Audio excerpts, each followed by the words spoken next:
Oke, sudah kelihatan ya di tampilan layarnya masing-masing. Nanti ketika training ini kalau seandainya emang ada pertanyaan, tinggal ditanyakan aja ya untuk proses trainingnya. Oke, baik saya mulai.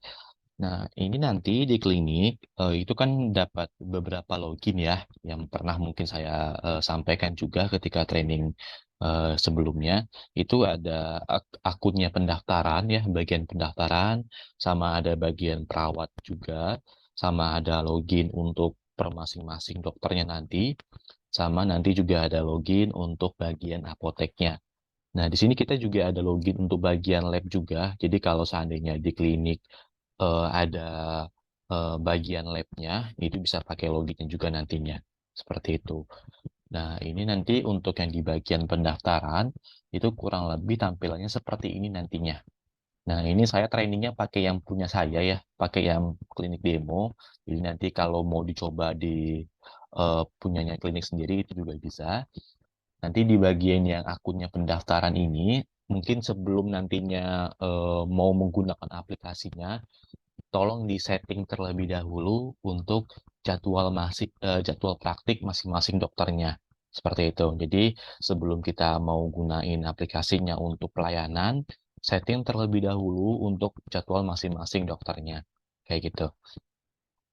Nanti cara settingnya adalah di bagian menu yang administrasi ini yang saya tampilkan sekarang adalah login bagian pendaftaran ya. Jadi cara settingnya di bagian yang administrasi, lalu ke bagian pengaturan praktik. Di sini nanti kita bisa setting di bagian jadwal praktik mingguan. Jadi kalau mau setting yang di mingguan ini fungsinya apa? Fungsinya itu nanti kita bisa setting untuk jadwal dokternya secara lengkap per minggunya. Nanti untuk minggu berikutnya dan minggu seterusnya, itu kita nggak perlu repot-repot lagi untuk setting kembali. Karena kita udah setting cukup sekali aja di awalnya. Seperti itu.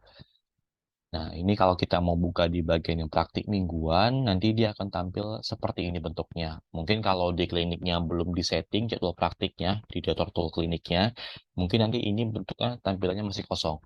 Kayak gitu. Nanti kalau cara settingnya adalah klik tombol tambah di bagian pojok kiri atas, nanti dia akan muncul tampilan seperti ini ya. Nanti tinggal dipilih nama ruangannya. Nah, nanti secara defaultnya biasanya itu dari Dr. Tool hanya memberikan 3 nama ruangan, poli umum, poli gigi, sama poli KIA. Hanya 3 nama ruangan saja. Tapi kalau seandainya mau menambahkan nama ruangan yang lain, contoh kayak di kliniknya ada 2 ruangan poli umum, mau ditambahkan poli umum 1 sama poli umum 2, kayak gitu ya. Contoh juga kalau di kliniknya ada poli KB, kayak gitu. Mau ditambahkan nama ruangan poli KB-nya. Itu cara menambahkan nama ruangan ada di bagian menu yang sini ya, menu administrasi, pengaturan praktik, ruangan praktik di sininya. Ini caranya untuk menambahkan nama-nama ruangan praktiknya. Tapi kalau mau menambahkan pilihan poli, tambahnya di bagian atas ini, poliklinik dan juga unit. Karena dari Dr. Tool kita hanya mengaktifkan 3 pilihan poli saja. Ada poli umum, gigi, sama KIA.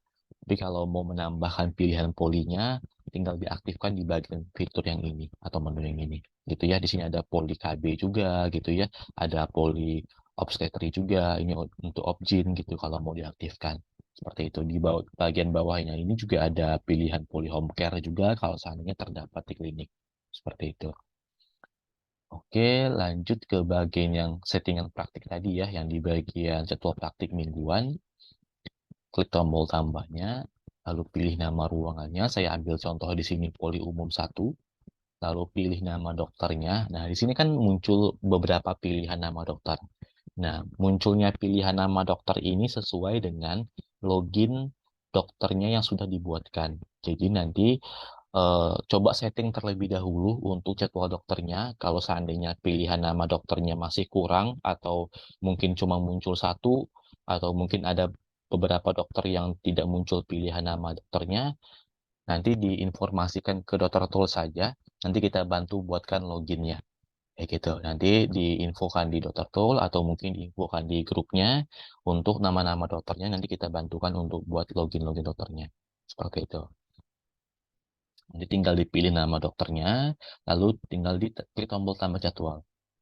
Kalau seandainya contoh di sini Dokter Rudi Handoko ini dia praktiknya 4 kali atau 5 kali dalam seminggu gitu ya, dari hari Senin, Selasa, gitu, Rabu, Kamis sampai Jumat, seperti itu. Nanti jam mulainya bisa kita setting di bagian sini dari jam berapa sampai jam berapa, seperti itu ya. Nah, kayak gini contohnya. Nanti tinggal di setting seperti itu, dilengkapi settingannya, nanti kalau sudah tinggal disimpan di bagian sini. Kayak gitu. Nanti untuk minggu besoknya atau minggu berikutnya, kita nggak perlu setting lagi. Karena dia udah setting di satu minggu yang sama, seperti itu. Jadi untuk minggu berikutnya, dia bakalan ngulang seperti ini lagi. Jadi untuk hari Senin di jam tersebut. Kayak gitu. Di fungsinya seperti itu, kita settingnya cuma satu kali aja di awal. Kayak gitu, nanti tinggal disimpan aja. Lanjut di bagian yang praktik ini ada settingan untuk yang harian juga. Untuk yang harian ini kita settingnya untuk hari ini aja. Untuk hari besok dan seterusnya dia akan mengikuti jadwalnya sesuai dengan settingan yang di mingguan tersebut. Kayak gitu. Jadi settingan di mingguan itu dia akan mulai aktif di hari besoknya. Jadi kalau kita settingnya di mingguan itu hari ini, dia akan mulai aktif di hari besoknya. Jadi di hari ininya kita harus setting terlebih dahulu di harian juga. Oke, untuk hari ini aja. Tapi untuk hari besoknya kita nggak perlu lagi setting di harian ini. Karena dia otomatis menambahkan dari settingan di jadwal mingguannya. Seperti itu. Caranya hampir sama, tinggal ke tombol tambah di sini, lalu pilih nama ruangannya, pilih nama dokternya, kayak gitu ya. Jam mulai jam berapa sampai jam berapa, seperti itu.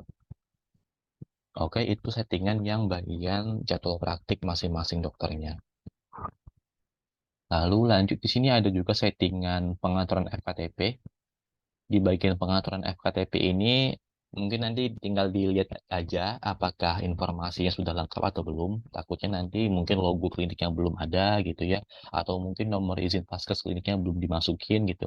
Nanti tinggal dilengkapin aja. Kalau udah lengkap tinggal disimpan di bagian sini. Soalnya nanti untuk yang di bagian yang pengaturan FKTP ini itu kebutuhannya untuk di bagian kop suratnya. Seperti itu. Oke, saya lanjut ke bagian fitur utamanya. Tadi yang settingan awalnya hanya di bagian jadwal praktik sama di bagian pengaturan FKTP ini ya. Nah, saya lanjut ke bagian yang menu utama yaitu menu pendaftaran. Nanti kalau seandainya ada pertanyaan dari bagian pendaftaran boleh langsung ditanyakan aja nggak apa-apa. Oke, saya lanjut di bagian pendaftaran ini. Ini nanti tampilan menu utamanya seperti ini. Di bagian atas ini nanti bisa dipakai oleh klinik untuk fitur pencarian data pasiennya. Seperti itu.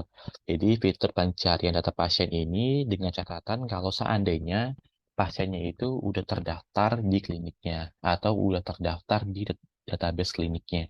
Gitu. Jadi kita bisa pakai pencarian menggunakan nama pasien gitu ya.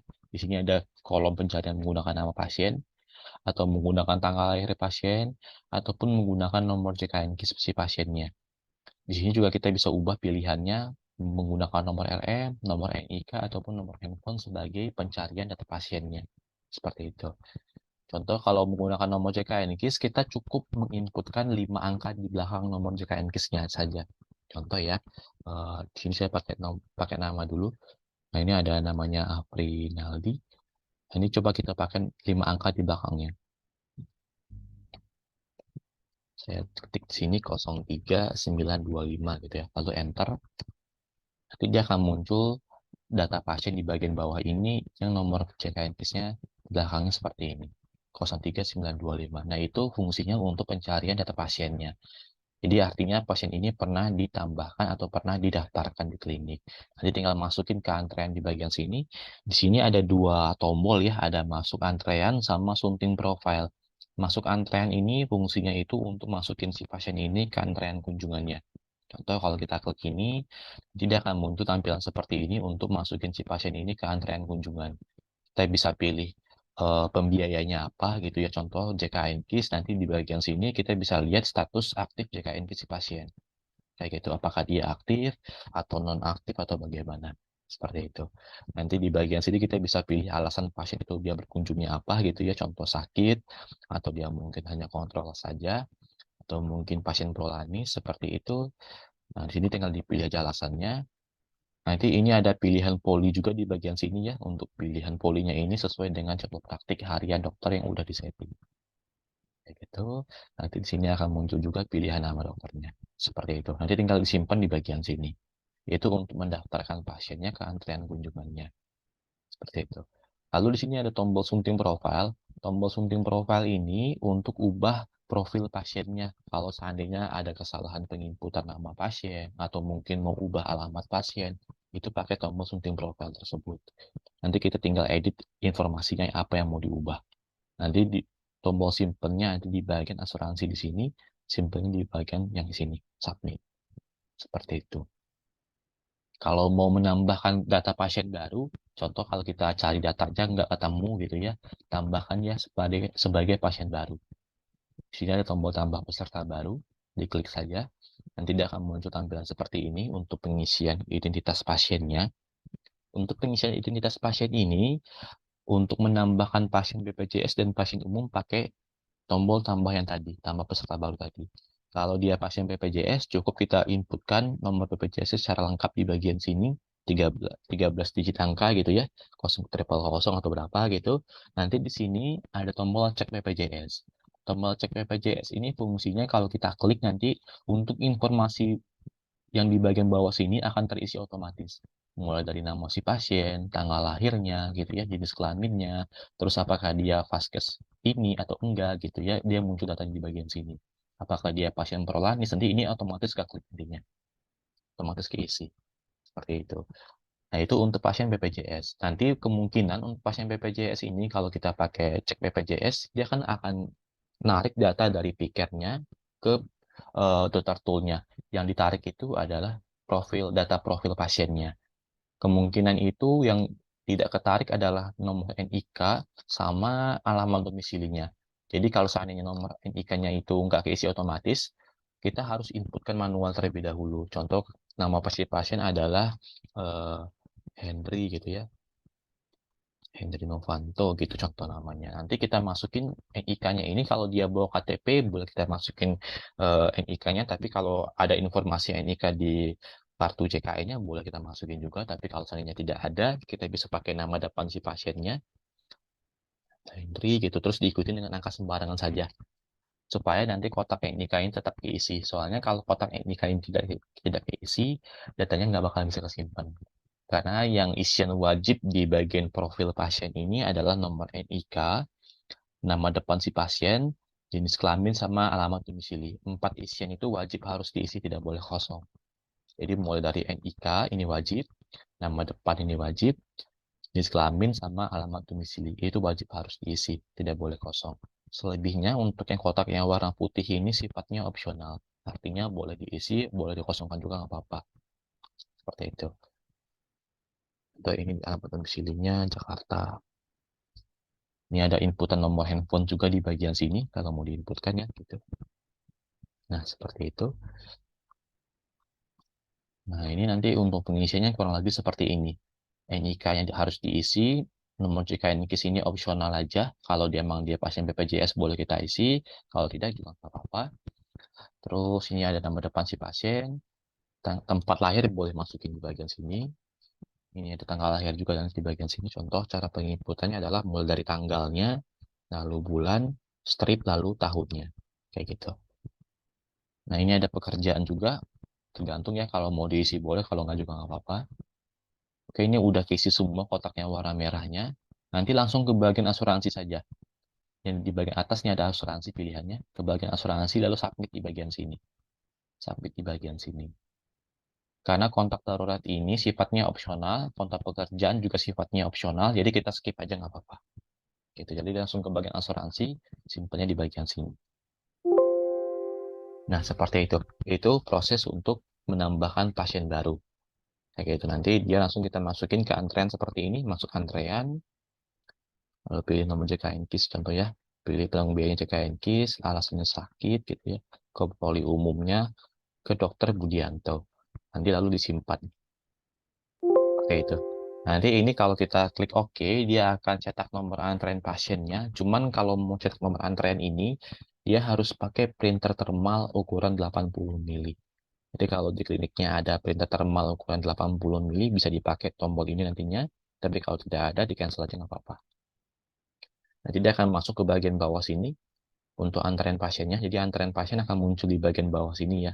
Antrean pasien itu akan dipisahkan per polinya masing-masing. Ini ada poli umum, ada poli gigi gitu ya. Ada poli lab juga di sini gitu. Jadi dia dipisahkan per polinya masing-masing. Kalau antreannya sudah masuk ke bagian bawah sini, tugasnya pendaftaran udah selesai sampai di situ. Kayak gitu. Jadi tugasnya pendaftaran itu hanya masukin antrean pasiennya. Kayak gitu. Ada pertanyaan untuk yang di bagian pendaftaran dulu sebelum saya lanjut ke bagian perawatnya. Ada pertanyaan?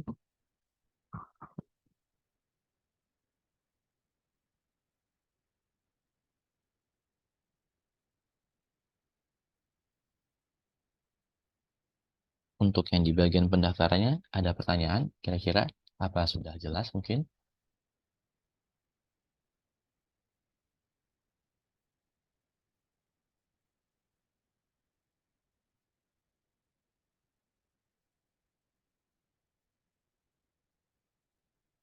Oke.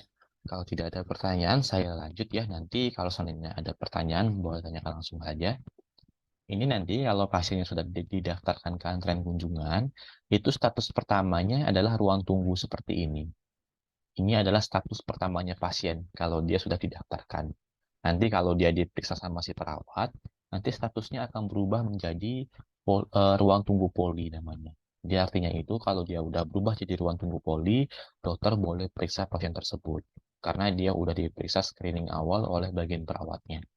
Seperti itu. Nanti kalau udah muncul seperti ini, kita masuk ke bagian perawatnya. Nah, ini bagian perawatnya bentuknya seperti tampilannya nanti. Jadi kalau udah berhasil login, tampilannya kurang lebih seperti ini. Nanti di bagian perawat itu cukup pakai yang menu praktik saja. Kalau tadi di bagian pendaftaran pakainya menu pendaftaran aja, kalau yang di bagian perawat ini dia pakainya menu praktik aja. Pakai yang menu praktik ini menu wajibnya. Kalau kita buka, nanti di sini akan muncul tampilan seperti ini. Di bagian atas ini adalah tampilan untuk daftar antrean pasiennya yang udah ditambahkan atau yang udah didaftarkan oleh bagian pendaftaran. Dia akan muncul di bagian atas ini. Nanti di bagian perawat bisa klik tombol yang warna biru ya untuk periksa pasiennya. Klik tombol warna birunya. Nanti akan muncul tampilan seperti ini untuk halaman pemeriksaan awal ataupun screening awalnya. Nanti yang diisi di sini itu contoh kayak keluhan utama. Ini keluhan utamanya di sini itu opsional ya. Tapi kalau ada keluhan utamanya boleh masukin di sini. Contoh kayak dia datang dengan keadaan demam gitu ya. Seperti demam. Nah ini soalnya untuk keluhan utama ini dia ada kode ICPC. Jadi dia pakainya kode ICPC untuk kode keluhan utama di bagian perawat.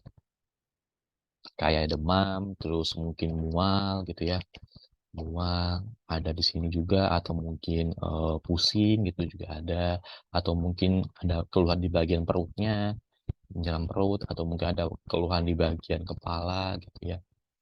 Kayak gitu. Jadi ini diketik bagian anggota tubuh si pasien aja. Contoh kayak ada keluhan di bagian tangan mungkin. Nah, kayak gitu. Seperti itu. Contohnya demam ya. Demam. Terus nanti di sini bisa kita isi juga contoh keadaan sakitnya ketika dia datang sakit ringan, kesadarannya kompos mentis. Terus nanti di bagian bawah sini ada inputan untuk vital statistik si pasien. Contoh kita inputkan dia sistol diastolnya, terus sama suhu badan 38,9. Jadi kalau untuk inputin tanda desimalnya pakai titik ya, jangan pakai koma. Jadi 38,9. Untuk isian detak jantung, nafas, kalau emang tidak diukur atau tidak diperiksa, dikosongin aja isiannya. Tidak apa-apa. Kalau isiannya kosong seperti ini, nanti kalau kita simpan pemeriksaannya, nanti masuk ke piker, itu biasanya hasilnya normal gitu. Masuk ke pikernya berupa hasil normal. Lalu di sini ada saturasi ya. Saturasi ini kalau emang nggak diisi juga nggak apa-apa dikosongin aja. Gitu. Jadi kalau emang nggak diperiksa dikosongin saja. Ini untuk isian antropometri.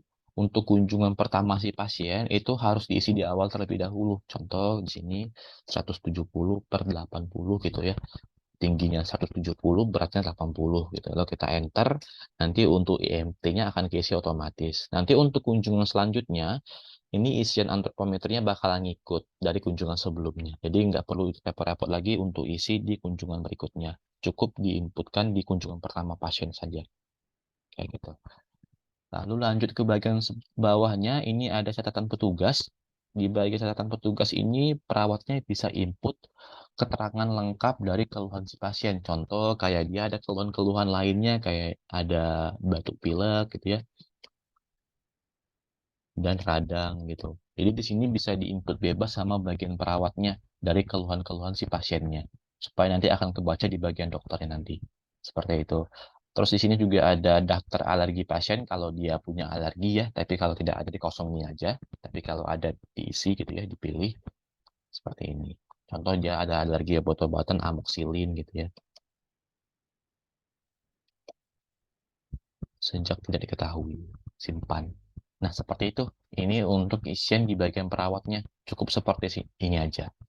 Gitu. Nanti tinggal disimpan di bagian pojok kanan bawahnya, ada tombol simpan. Klik tombol simpannya, lalu oke. Seperti itu. Itu nanti tugasnya perawat cukup isi bagian screening awal seperti itu aja. Nanti statusnya si pasien akan berubah menjadi ruang tunggu poli. Yang tadinya dia ruang tunggu akan berubah menjadi ruang tunggu poli kalau udah disimpan sama bagian perawatnya. Oke, ada pertanyaan untuk bagian perawatnya untuk pengisiannya. Nanti kalau seandainya ada kesalahan pengisian, tinggal diklik tombol ubah di sini aja. Ada tombol pensil ini untuk ubah pengisiannya. Seperti itu. Oke, ada pertanyaan untuk yang di bagian perawatnya? Kalau tidak ada, saya lanjut ke bagian pengisian di dokternya.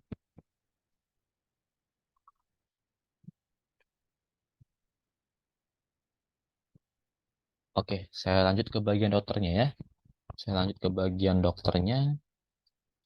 Jadi nanti kalau seandainya di klinik, eh, kemungkinan ada keterbatasan PC atau komputer gitu ya. Jadi satu komputer mau dipakai dua login bersamaan itu bisa ya.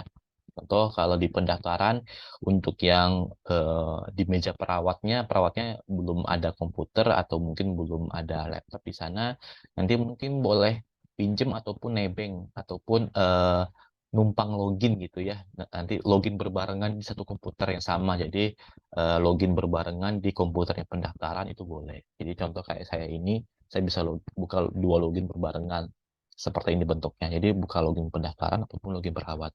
Itu juga boleh di satu komputer yang sama. Tapi kalau seandainya perawatnya punya komputer, ada komputer di meja perawatnya, itu jauh lebih baik lagi untuk pengisian. Oke, saya buka untuk yang bagian dokter ya. Ini bagian dokter tampilannya nanti bentuknya seperti ini. Untuk yang di bagian login dokternya, jadi kalau dokternya udah berhasil login, tampilannya seperti ini nantinya. Di bagian dokter ini, nantinya dokter pakai menu praktik juga di sini. Pakai menu praktiknya. Nanti di bagian atas ini akan muncul nama antrean nama pasiennya ya, yang didaftarkan ke dokter tersebut. Akan muncul di bagian sini. Lalu di sini nanti akan ada statusnya ruang tunggu poli. Jadi kalau statusnya sudah berubah menjadi ruang tunggu poli, dokternya boleh periksa pasiennya. Nanti dokter klik tombol yang warna biru ini, tombol periksa. Kalau untuk tombol mata ini adalah untuk melihat rekam medis pasiennya. Seperti itu. Klik tombol periksanya, nanti dia akan muncul pertama kali adalah halaman pemeriksaan awal.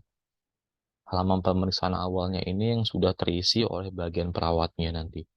Gitu. Jadi dokternya bisa baca di sini untuk isian dari perawatnya, ada keluhannya, ada catatan petugasnya di bagian sini gitu ya. Nanti untuk isian bagian dokternya ada di bagian medik sini.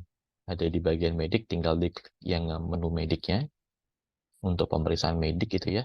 Di bagian yang subjektif ini, di bagian sini dokternya bisa input bebas gitu untuk anamnesa awalnya. Contoh kayak pasien sakit sudah 2 hari gitu ya, ada demam, ada batuk gitu, dan radang.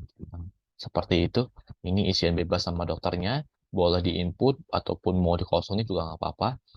Ini ada riwayat penyakit sama riwayat sosial. Ini dikosongin juga nggak jadi masalah. Ini sifatnya juga opsional untuk pengisiannya. Saya lanjut aja ke bagian yang objektifnya. Yang bagian objektif ini adalah pemeriksaan fisik dokter. Jadi pemeriksaan fisik itu contoh kayak pasien datang dengan keluhannya itu kecelakaan kerja seperti itu ya. Jadi diperiksa bagian tangannya mungkin atau bagian kepalanya gitu. Bisa bagian kepalanya ada luka gitu ya, luka robek. Nanti tinggal diinput seperti ini. Nanti di bagian sebelah kanan ini ada inputan untuk foto dan juga dokumen. Jadi kita bisa masukin foto maupun dokumen pemeriksaan pasien. Contoh seperti foto bagian kepala pasien atau mungkin foto-foto pemeriksaan gitu bisa masukin di bagian sini. Terus juga nanti mungkin bisa masukin juga dokumen-dokumen pemeriksaan gitu ya, kayak contoh dokumen pemeriksaan lab mungkin atau mungkin dokumen inform consent kayak gitu bisa masukin di bagian sini. Ini ada tombol cari untuk cari file dokumennya atau file fotonya. Ini ada tombol tangkap untuk buka kamera di bagian laptopnya. Gitu. Tapi untuk bagian yang objektif ini sifatnya opsional aja. Kalau seandainya ada pemeriksaan fisik aja, boleh diisi di bagian sini. Tapi kalau tidak ada, di skip aja juga nggak jadi masalah. Ini ada assessment. Assessment ini untuk input bagian diagnosis kerja si dokter atau diagnosis ICD-10-nya. Inputnya di bagian sini, contoh kayak fever gitu ya. Dia fever. Terus nanti kalau seandainya ada diagnosis kedua atau diagnosis ketiga, inputnya di bagian yang diagnosis sekunder ini. Contoh kayak ada cough, ada batuk juga gitu. Ada batuk, cough, terus mau input juga eh,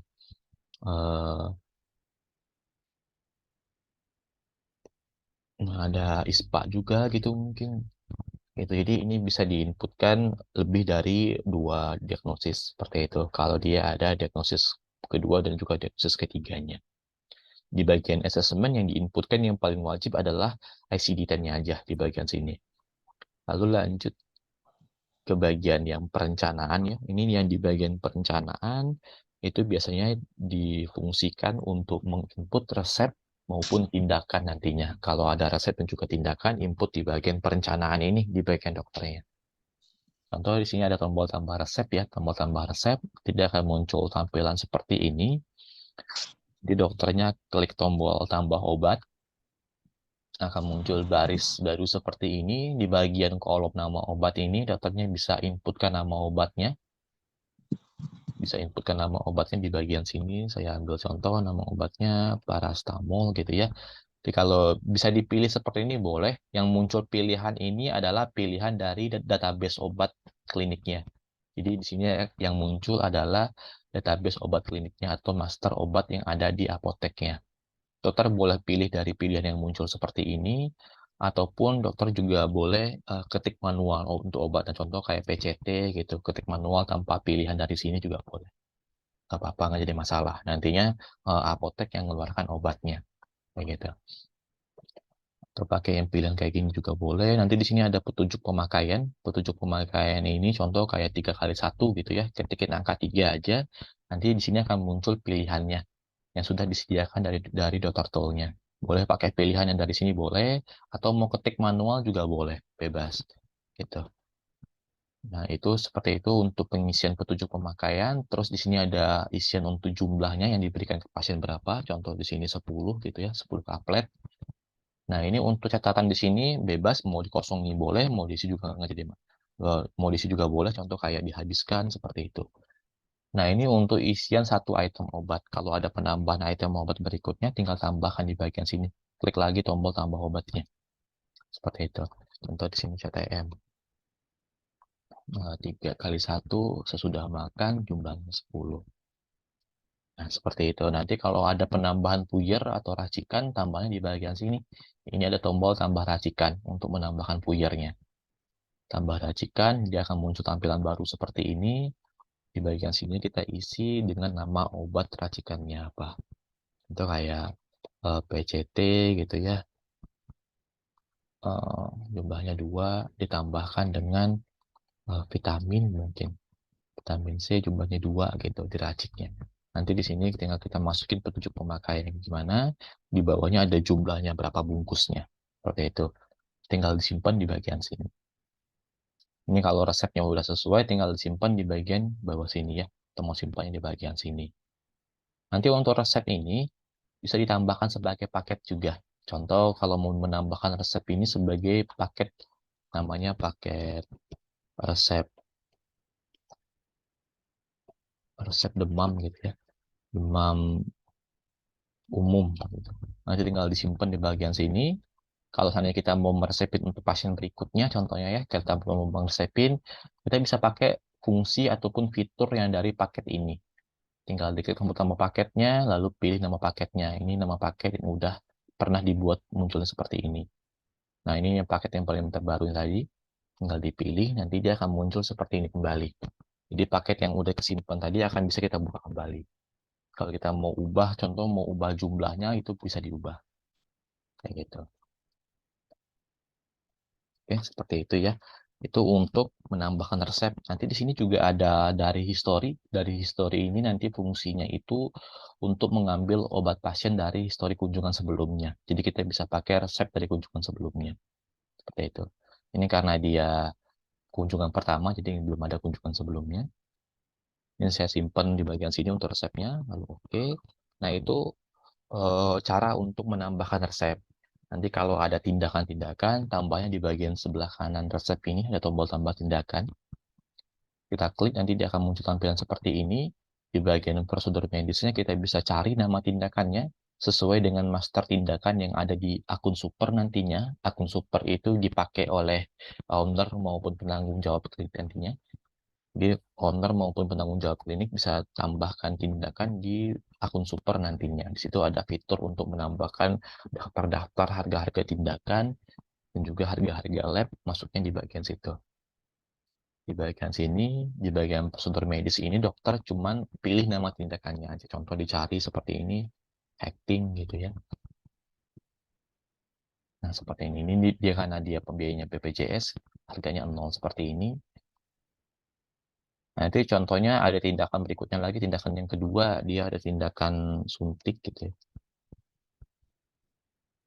Nah, untuk tindakan suntik ini contohnya dia nggak di-cover sama BPJS-nya gitu, karena yang di-cover cuma satu tindakan doang gitu ya. Kalau ada kasus seperti itu, ini dokternya bisa ubah pembiayanya. Kalau emang mau ditagihkan ke si pasien, gitu. Untuk seperti itu ya, contoh ini pribadinya gitu 50.000. Kurang lebih seperti itu untuk penambahan tindakan dan juga resepnya. Nanti kalau ada penambahan surat keterangan kayak sakit, surat keterangan sehat, surat keterangan berobat gitu ya, tambahnya di bagian sini, ini ada tombol tambah surat keterangannya. Tambah di bagian sini, pilih nama suratnya apa gitu ya, jenis suratnya, untuk surat keterangan sakit, 1 hari gitu ya, diagnosisnya apa, masukin di sini, generate surat, nanti kurang lebih tampilan suratnya seperti ini, sebentar. Nah, seperti ini tampilan suratnya. Ini nanti bisa dicetak dan juga bisa dikasih pasiennya. Kalau emang ini dibutuhkan, tinggal disimpan di bagian sini. Lalu, oke, seperti itu. Nanti cetaknya boleh di ruangan dokter boleh, ataupun cetaknya di bagian pendaftaran di depan juga boleh. Kalau ada rujukan, tambah rujukannya di bagian sini. Jadi nanti kalau bikin rujukan harus melalui akun dokter. Kalau biasanya kalau klinik BPJS kalau bikin rujukan, apalagi kalau rujukan kalau perpanjang rujukan biasanya kan pakai akun, pakai perawat juga bisa ya langsung dari pikernya. Tapi kalau sekarang kalau pakai dokter tool untuk perpanjang rujukan ataupun bikin rujukan itu harus pakai akun dokter yang untuk menambahkan surat rujukannya. Nanti untuk cetak rujukannya di bagian akunnya pendaftaran boleh. Di bagian dokternya ini nanti dia dokternya cukup pilih spesialisnya apa gitu ya, untuk spesialis saraf gitu. Jadi di sini nanti ada pilihan rumah sakitnya juga nanti di sini. Ketersediaan rumah sakitnya akan muncul seperti ini juga nantinya bentuknya. Kayak gitu. Terus di sini nanti ada alasan merujuknya tinggal dipilih aja. Nanti kalau emang diagnosisnya itu termasuk diagnosis TCC, di sini juga akan muncul TCC-nya. Seperti itu. Jadi tinggal disimpan di bagian sini untuk cetakan suratnya itu sama persis dengan yang ada di piker nantinya. Kayak gitu. Oke, seperti itu ya untuk bikin rujukannya. Ada pertanyaan untuk yang di bagian akun dokter ini, atau yang di bagian pengisian dokter, nanti dokter kalau seandainya lagi pengisian seperti ini, kalau mau melihat rekam medis pasien di bagian tombol sebelah kiri ini bisa digunakan ya. Untuk kayak history ini, mau melihat dari history kunjungan si pasien akan muncul di sini semua, gitu ya. Dia akan muncul di bagian sini semua. Terus nanti kalau mau lihat rujukan, rujukan ini adalah data histori data histori dari rujukan si pasien. Jadi kalau si pasien pernah diberikan rujukan berapa banyak gitu, dia akan muncul di sini. Tanggal berapa muncul di sini, rujukan apa yang diberikan ke si pasien akan muncul di sini juga. Kayak gitu. Oke, ada pertanyaan untuk pengisian di bagian dokter ini?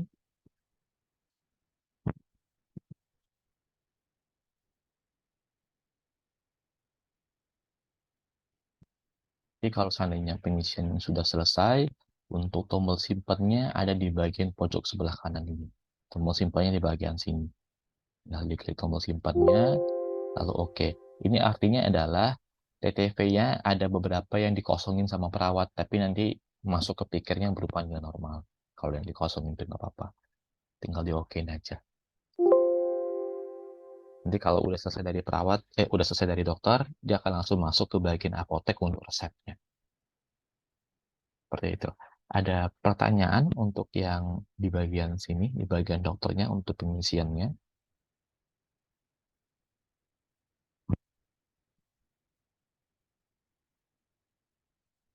Oke, kalau tidak ada, saya lanjut ke bagian apoteknya. Ini bagian apoteknya tampilannya nanti seperti ini ya. Kalau apotek yang udah berhasil login, tampilannya bentuknya seperti ini untuk halaman awalnya.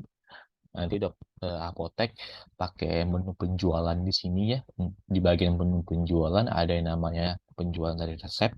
Penjualan dari resep ini adalah penjualan obat dari poli ya ataupun dari resep dokternya. Bisa buka dari sini nantinya. Nah, di sini nanti akan muncul semua daftar antrean pasien yang sudah diberikan obat atau diberikan resep sama dokter akan muncul di sini. Nah, di sini ada kolom resep. Nanti di sini ada statusnya menunggu obat. Artinya obatnya itu harus disiapkan dulu sama apotek. Disiapkan itu bukan disiapkan secara fisik, tapi disiapkan secara sistemnya. Biar supaya nanti ketika udah disiapkan, tagihan obatnya masuk ke akunnya si kasir atau tagihan obatnya masuk ke invoice si pasien. Gitu.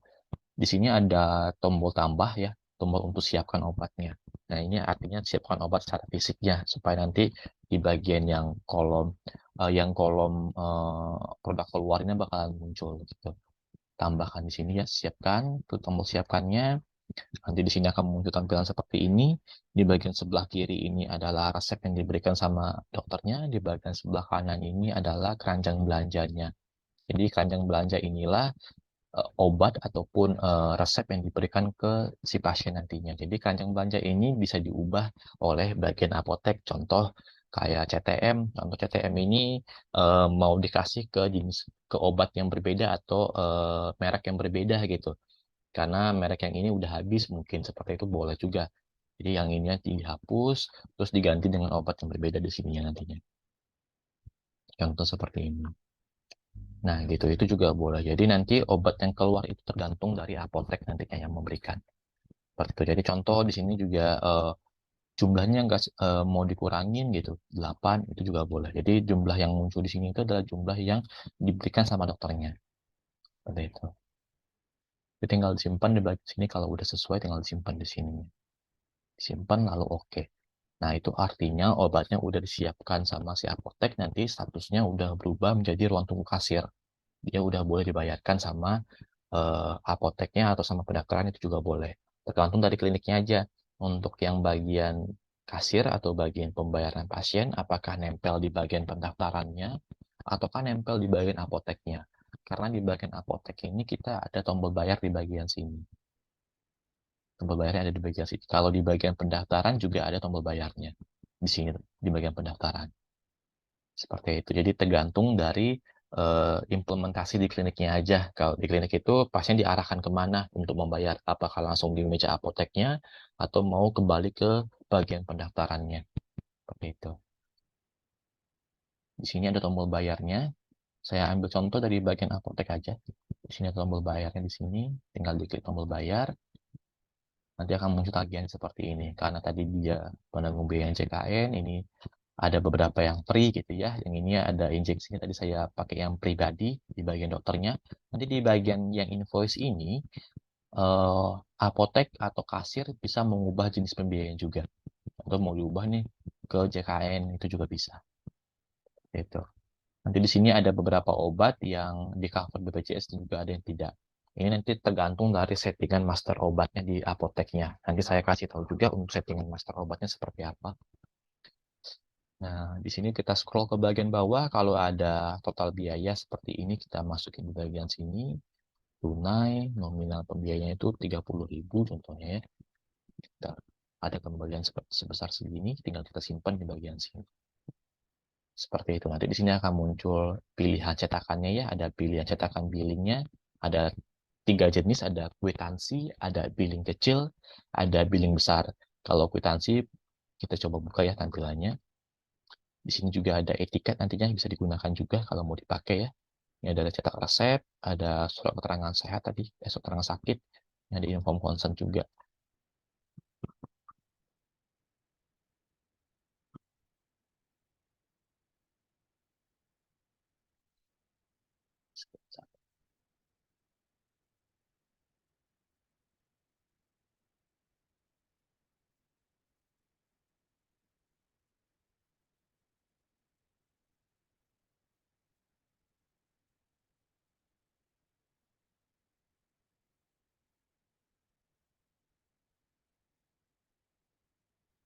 Nah, untuk yang kwitansi bentuknya seperti ini ya, kurang lebih nanti tinggal disesuaikan aja apa yang mau dikasih ke si pasien, apakah jenis kwitansi, atau jenis billing kecil, atau jenis billing besar, tinggal disesuaikan aja. Kalau kwitansi bentuknya seperti ini kwitansi dengan obat, ada daftar pilihan obatnya seperti ini, daftar obat yang diberikan. Terus ini ada billing kecil ini kalau mau dipakai, cetaknya harus pakai printer thermal ukuran 80 mili, gitu ya. Kalau mau dipakai, bentuknya seperti ini. Terus ini ada billing kecil detail. Ini ada billing besar, bentuknya seperti ini. Lalu berikutnya ini ada billing besar detail gitu ya. Lalu ini ada cetak resep, bentuknya seperti ini. Ini ada etiketnya kalau mau digunakan juga. Seperti itu. Oke, itu yang di bagian fitur penjualannya atau yang di bagian penjualan dari resepnya. Jadi kalau ada resep, alurnya seperti itu ya, dari pendaftaran, perawat untuk input screening awalnya, nanti masuk ke bagian dokter untuk input pelayanannya, nanti dokter input resep, tindakan di bagian situ, nanti langsung masuk resepnya ke bagian apotek. Kayak gitu. Nanti di bagian apotek ini, ada beberapa menu juga, saya jelaskan juga untuk menunya. Di sini ada penjualan umum juga di sini. Penjualan umum ini fungsinya nanti itu kalau seandainya ada penjualan obat bebas di klinik ya. Jadi pasien datang cuma beli obat aja gitu, itu bisa pakai fitur yang di sini penjualan umum gitu. Jadi di sini tinggal klik tombol tambahnya. Contoh nama si pembelinya adalah Pak Heru contohnya ya. Dia beli obat paracetamol gitu. Atau mungkin Alpara dia belinya 10, tinggal simpan di bagian sini. Lalu oke, nanti tinggal dibayarkan di sini. Bayar. Scroll ke bagian bawah di bagian pembayaran ini, di bagian yang tulisan klik here, tinggal di double klik aja. Pilih jenis pembayarannya, nominalnya masukin sini. Contoh dia nominal bayarnya pakai 10.000 gitu ya. Enter. Di sini nanti langsung muncul total kembaliannya. Tinggal disimpan di bagian sini. Nah, seperti itu. Itu untuk yang penjual umum. Kalau mau dipakai boleh. Lalu di sini ada menu master ya. Menu master ini nanti bisa dipakai oleh apoteknya untuk menambahkan, terutama untuk menambahkan master obat yang baru. Di sini dia ada namanya menu master produk.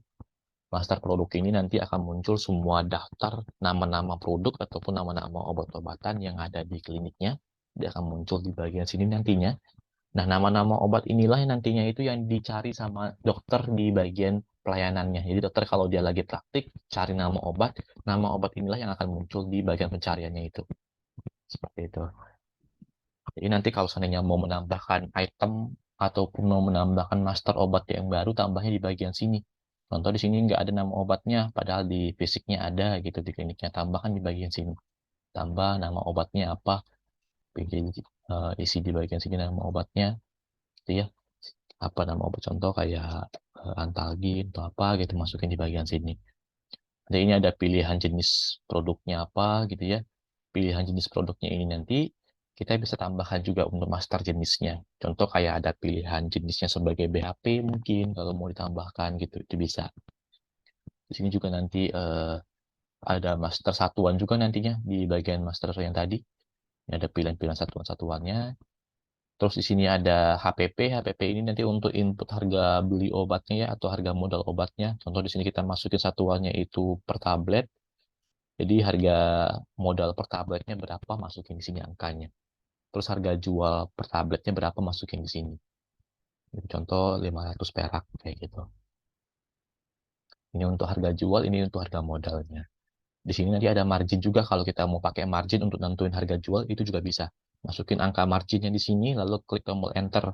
Nanti harga dari angka jualnya ini langsung kebentuk otomatis. Seperti itu. Nah, di sini tadi itu ada pilihan BPJS-nya iya atau tidak.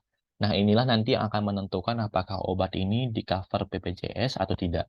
Itu artinya kalau di sini ada harga jualnya, meskipun di sini ada harga jual, kalau kita pilih BPJS-nya iya, nanti obat ini kita kasih ke pasien BPJS, angka angka dari total tagihannya akan nol dari obat ini.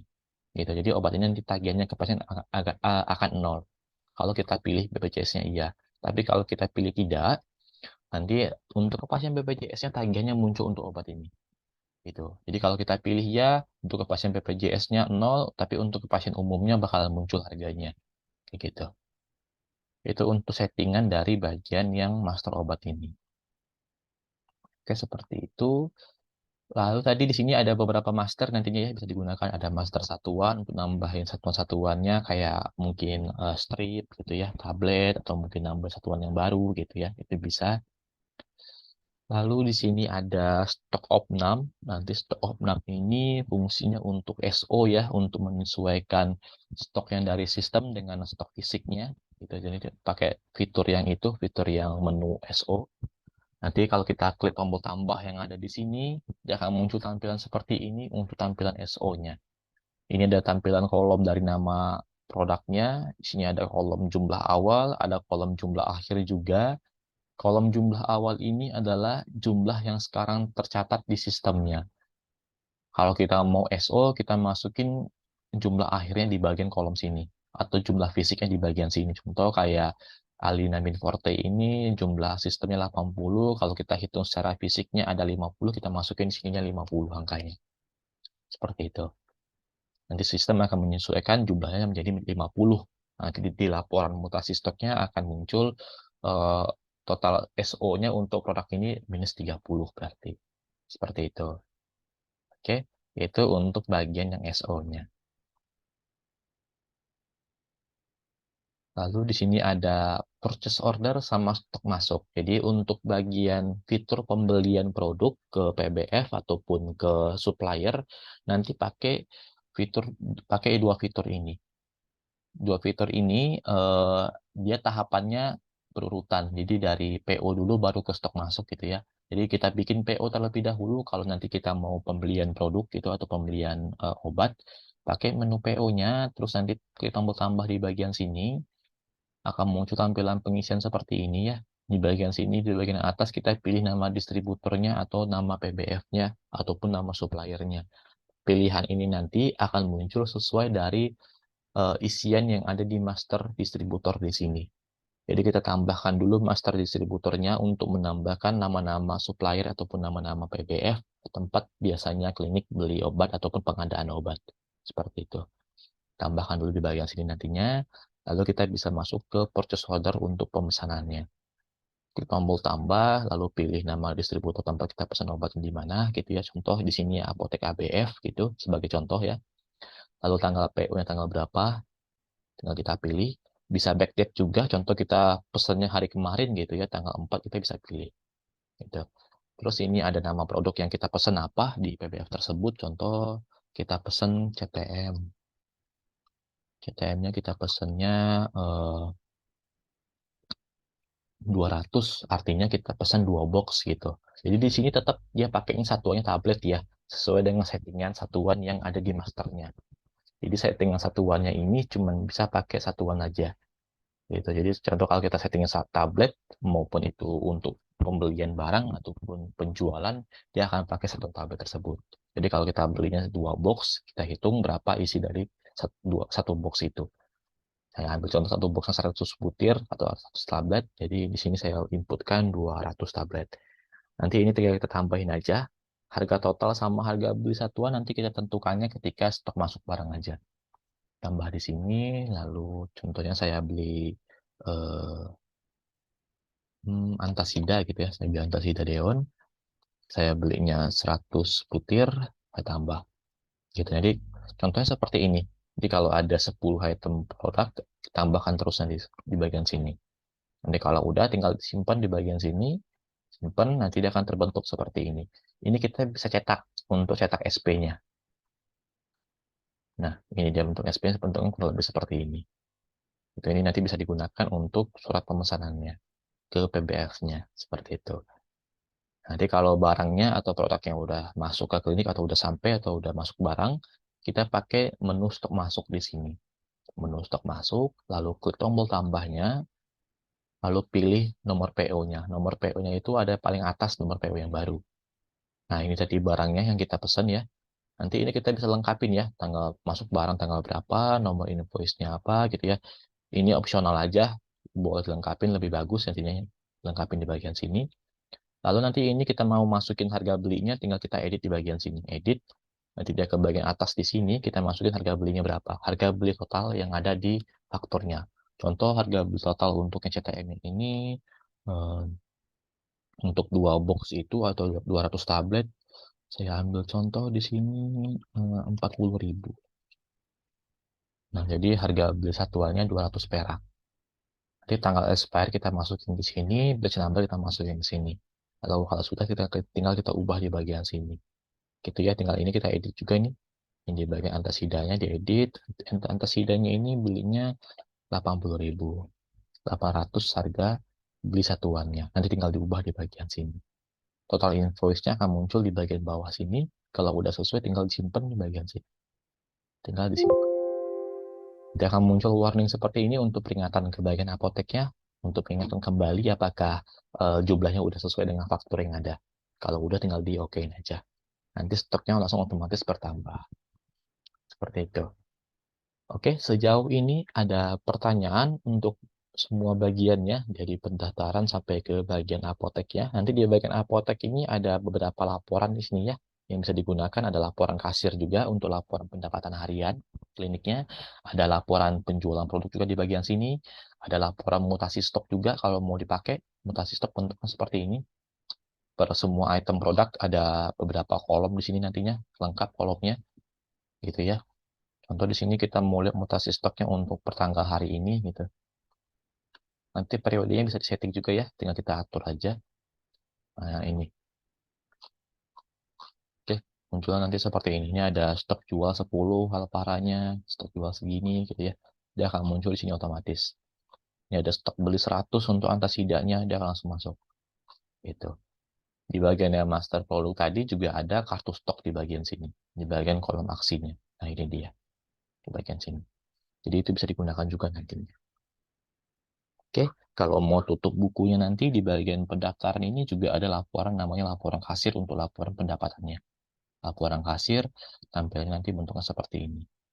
Ini kita bisa filter periodenya per 1 hari, per minggu, per bulan itu juga bisa. Ini munculnya seperti ini. Ini emang tampilannya lebih lengkap ya, panjang kolomnya nanti. Kalau mau diolah laporannya bisa tinggal diekspor aja ke file Excel nantinya untuk mengolah laporannya. Kayak gitu.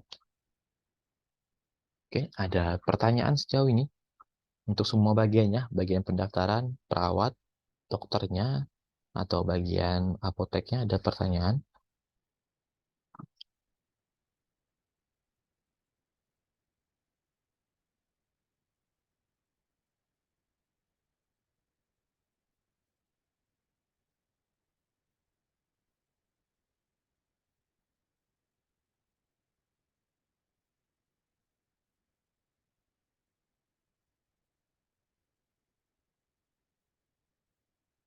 Ada pertanyaan?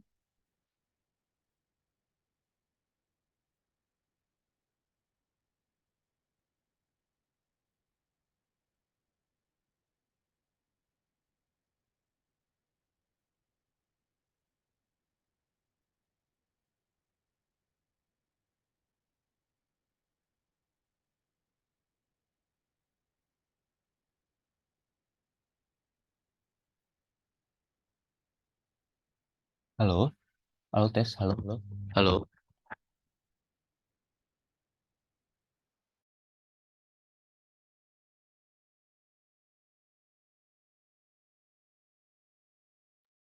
halo, halo, halo.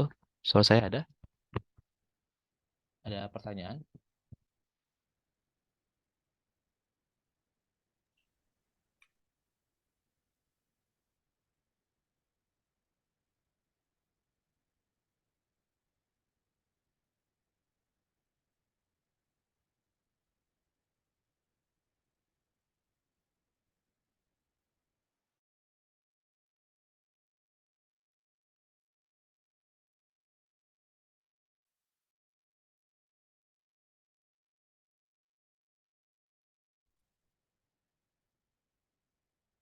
tes, tes. Ada pertanyaan? Oke, ada pertanyaan untuk yang di bagian pendaftarannya, perawat, dokter, atau bagian apoteknya, ada pertanyaan?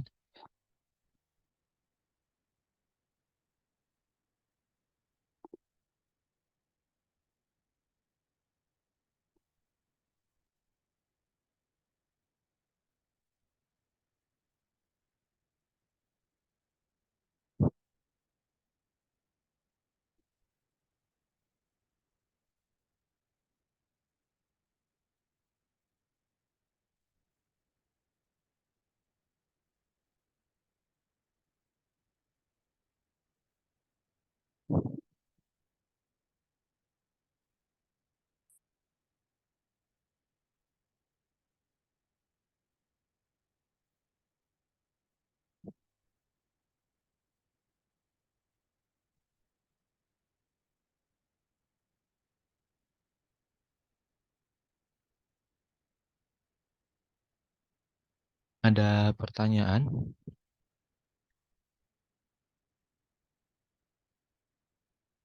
Halo, ada pertanyaan? Mbak, ada pertanyaan? Halo,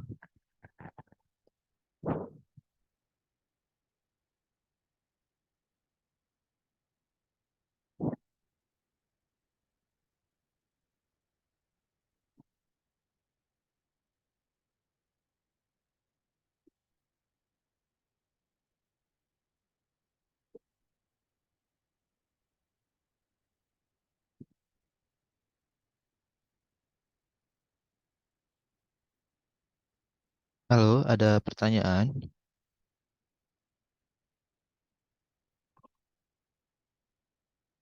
Lanjut aja, Kak. Oke, ini udah selesai untuk trainingnya, udah sampai ke bagian apotek juga semuanya. Kalau seandainya nggak ada pertanyaan, nanti videonya saya kirimkan ke klinik ya, untuk video trainingnya ya. Oke, Kak. Oke, baik. Kalau tidak ada pertanyaan, saya tutup untuk trainingnya. Terima kasih untuk waktunya ya. Nanti kalau ada pertanyaan selanjutnya, nanti tinggal ditanyakan di grup aja ya, di grup kliniknya. Oke, Kak. oke, baik. Terima kasih. Saya pamit. Iya, terima kasih juga.